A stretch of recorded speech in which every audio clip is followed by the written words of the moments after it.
il n'a que 2 neurones. 2 neurones. Il n'a que 2 neurones, c'est ce qu'on dit de quelqu'un quand on ne le trouve pas très intelligent, n'est-ce pas? Comme si l'intelligence se mesurait au nombre des neurones. Il ne viendrait à l'idée de personne de dire de cet individu qu'il n'a que 2 cellules gliales. Cellules gliales, cellules gliales. Mais qu'est-ce que c'est les cellules gliales? La cellule gliale, ça vient de glu, la colle. C'est qu'en effet, si vous voulez, ces cellules gliales sont disposées autour des neurones dans notre cerveau, avec leurs innombrables terminaisons, comme une sorte de ciment. Que deviendraient ces neurones si complexes dans l'organisation du cerveau s'ils n'étaient pas soutenus par un tissu de soutien? Ceci soutient, c'est les cellules gliales. Du moins, c'est ce qu'on pensait jusqu'à présent. En fait, c'est beaucoup plus compliqué. Alors, vous me direz, mais pourquoi on n'a jamais parlé de ces cellules gliales jusqu'à présent, alors que ces cellules gliales ont été décrites à la fin du XIXe siècle, en même temps que les neurones? Tout le monde connaît ce que c'est que les neurones. Eh bien, la raison est simple. Les cellules gliales ne produisent pas de courant électrique, contrairement aux neurones, qui produisent des courants électriques. Si vous mettez une électrode au contact d'un neurone, vous enregistrez un petit courant électrique, tic, tic, tic, tic. Si vous faites la même opération avec une cellule gliale, elle est muette. Alors évidemment, pendant l'essentiel du milieu du XXe siècle, on n'a pas travaillé sur ces cellules gliales, on travaillait sur les neurones avec les succès, vous savez, l'efflorescence de travaux incroyables qui nous ont quand même permis de comprendre à peu près comment fonctionne un neurone. Alors vous allez me dire, mais pourquoi est-ce que dans le théâtre d'Olédéon aujourd'hui, je viens vous parler des cellules gliales? Eh bien, j'ai personnellement 2 raisons de le faire.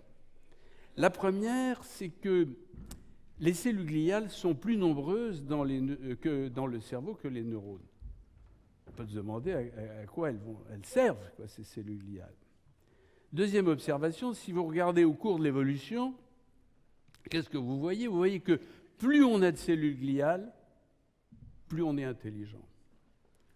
Exemple, une limace, par exemple, vous avez une cellule gliale pour 6 neurones, alors que chez l'homme, le plus évolué, soi-disant, vous avez 1,5 fois plus de cellules gliales que de neurones. 150 milliards de cellules gliales contre 100 milliards de neurones.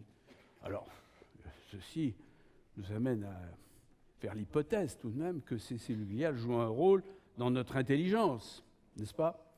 Et c'est d'ailleurs quelque chose qui n'est pas en contradiction avec ce que beaucoup d'entre vous savent d'ailleurs à propos du cerveau de Einstein. Tout le monde sait que le cerveau de Einstein était normal, avec une nuance tout de même, il y avait plus de cellules gliales que de neurones. Alors évidemment, c'est une anecdote, hein, ce n'est pas un fait scientifique, mais enfin, c'est une petite illustration, si vous voulez. Alors ces neurones, qu'est-ce qu'ils font dans le cerveau? Eh bien, ils permettent aux informations que nous recevons de l'extérieur de circuler dans le cerveau. Ce sont des voies de communication, ce sont des routes en quelque sorte. Des routes un peu comme les rues dans la ville de Paris. Des rues, des boulevards, des avenues, etc. Mais dans la ville de Paris, qu'est-ce qui l'a fait fonctionner, cette ville de Paris? Ce n'est pas dans les rues que se génère le fonctionnement de la ville de Paris. Où est-ce que ça se passe? Ben, ça se passe dans les immeubles, dans les bâtiments qui sont autour des rues. Ce sont dans les bâtiments, dans les immeubles, que se génère la fonction politique, la fonction économique, la fonction culturelle de la ville de Paris. Alors vous voyez la métaphore, vous voyez où je veux en venir, c'est-à-dire qu'en fait, pour moi, les cellules gliales sont aux neurones ce que les immeubles sont aux rues de Paris. Alors vous me direz, ben, d'accord, c'est une image, mais ça suggère quand même que ces cellules gliales jouent un rôle quand même dans la genèse de toutes nos fonctions mentales. Si tel est le cas, ça voudrait dire que ces cellules gliales sont quand même assez sophistiquées. Bon, elles le sont en effet sophistiquées puisqu'elles ont toutes les propriétés des neurones.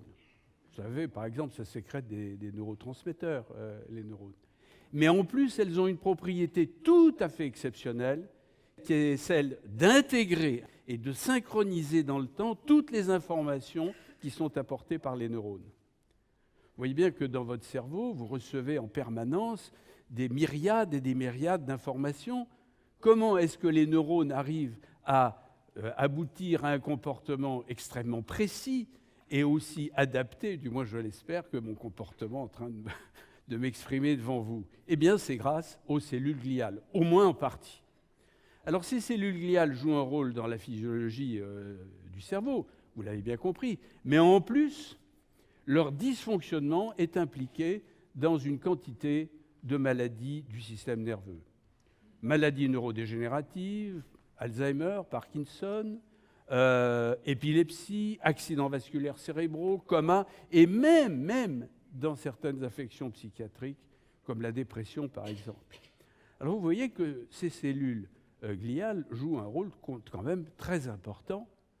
Jusqu'à présent, on ne travaillait pratiquement que sur les neurones, sauf au cours des toutes dernières années. Mais comment est-ce qu'on a pu oublier cette autre moitié du cerveau? Cette moitié oubliée du cerveau constituée par les cellules gliales. C'est extraordinaire.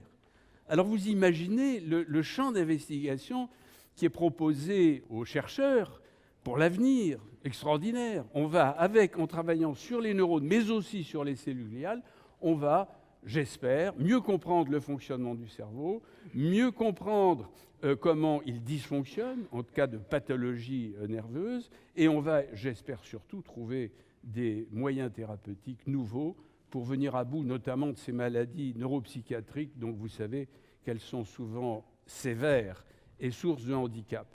Alors voilà, mesdames, messieurs, les cellules gliales, quelques mots sur ces cellules gliales, mais je vous en prie, si je peux me permettre de revenir à ce que je disais au début, n'oubliez pas de vous servir de vos 100 milliards de neurones pendant la suite de ce programme, mais n'oubliez pas non plus que quand vous utilisez tous vos neurones, vous utilisez en même temps 150 milliards de cellules gliales.